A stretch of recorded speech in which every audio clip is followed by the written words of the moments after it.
I have a love-hate relationship with the radio industry.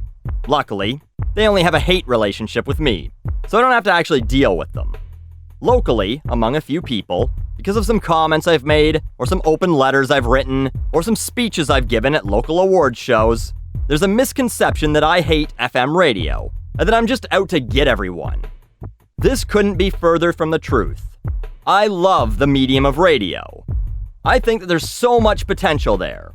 And I think that budget cuts have caused lazy, cheap station managers to hire shitty radio personalities who wouldn't have been qualified to get coffee in a station 20 years ago, and they either don't bother to develop them, or they don't fire them because they're too lazy to hire someone else, or they become friends with the on-air people and become blinded to how shitty they are, or they're friends and they know they're shitty, but they don't care. So, you can imagine my complete lack of shock when I heard this bit, done by a local radio host. Names and stations have been changed to protect the guilty because you people are kind of shitty and you know it. But this is a rough approximation of how the bit went. 89.9 The Squirt, the king of zany, Rick Delaney with you on your way home. And man, here's a story that'll make you think twice next time you're apartment hunting. Residents moved into their brand new condo, a 35-story building in Mississauga, Ontario, and were immediately shocked to find out that they were missing something, well, kind of important. Turns out that not one of the condos in the building had a bathroom in it. Can you imagine? You move into a new apartment building, first time you go to, do your business, and there's no toilet. That's crazy.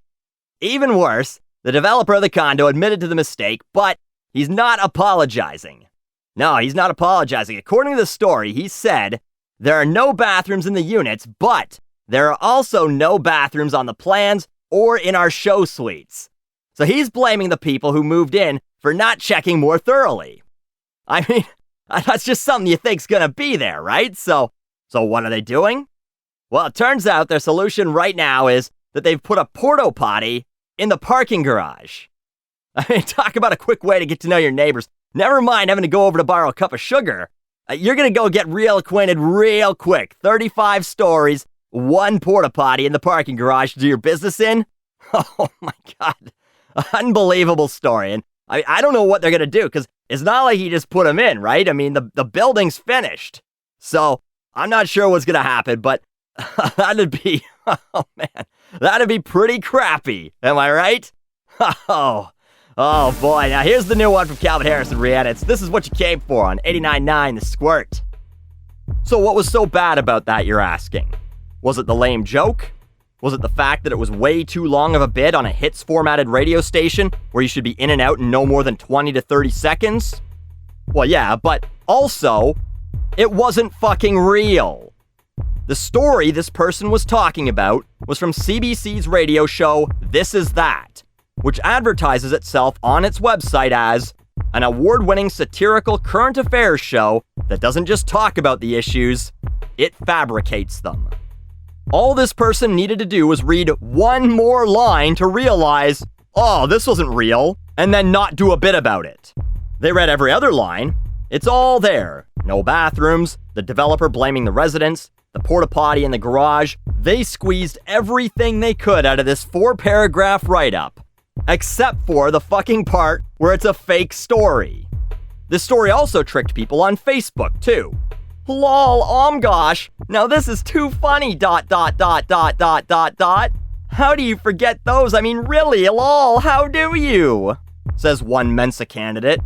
Holy shit, and he refuses to take responsibly. I burn the fucking place down, says someone who really wants to destroy a building that doesn't exist. And this isn't even the first time I've seen this happen from radio stations. Another radio personality, who still has a job despite all logic, since they are literally the worst radio host on the planet, posted a video of a baseball player saving a reporter from getting hit by a ball 3 years after it was reported to be fake. There's a Snopes article about this motherfucking video, with the caption, "Hero, watch Evan Longoria saves this reporter. Whoa." And then also posted this. You probably won't remember Miley Cyrus's photo shoot with an Arizona iced tea can. And then, Funny or Die posted a fake open letter from an Arizona exec that was a parody of an open letter Sinead O'Connor wrote to Miley. And this radio host posted it as if it was real. It was from fucking Funny or Die. These are the type of people that wind up on Literally Unbelievable, which is, by the way, one of my favorite websites, where people send screenshots of their drooler friends being outraged by The Onion, the most popular satirical news site of all fucking time. Now, this isn't like 30 years ago when people would claim that Houdini died because he drowned during one of his own stunts, and there was no internet to check it, so you just believed them. The very thing you're using to find stories to read on the air or post on the station's Facebook page can also tell you if they're real or not. The CBC now adds the tag satire to all This Is That posts because too many people have gotten tricked. This is the same show that did a story about a Canadian youth soccer league getting rid of the ball in games, parodying the decision in some leagues to stop keeping score so that kids wouldn't have to face the reality of being losers. Once again, wasn't real. No soccer league got rid of the ball. But people sent me that story saying, "Is this what's going on in Canada now? You should do a video about this."